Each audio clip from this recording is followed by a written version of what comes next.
talk to me. So, this movie is a movie that I watched because I saw a lot of hype behind it. People saying it's so good and it's so scary.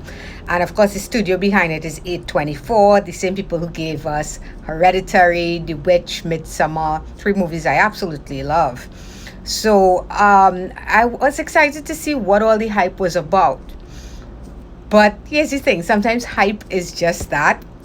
And this watching this took me right back to when Netflix's Veronica came out. And everybody was billing it as the scariest movie ever made.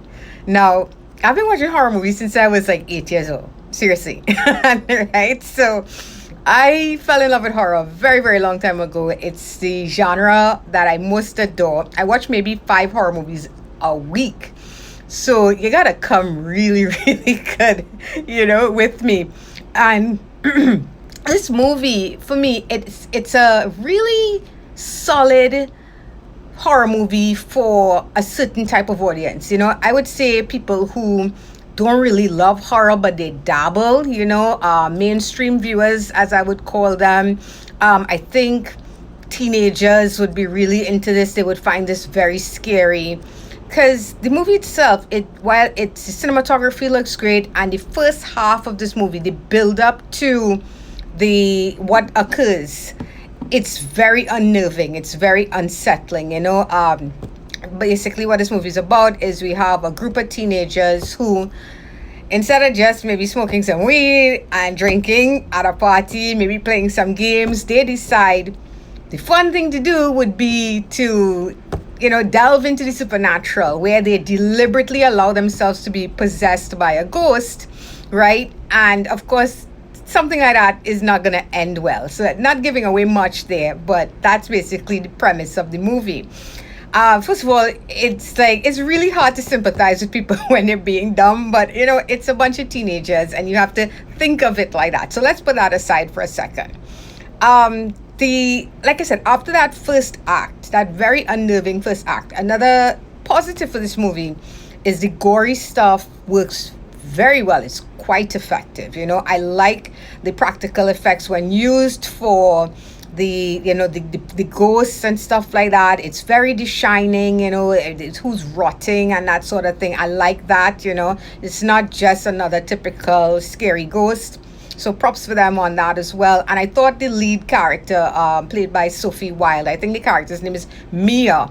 She carries the weight of this movie on her shoulders, And I thought she did a phenomenal job with it.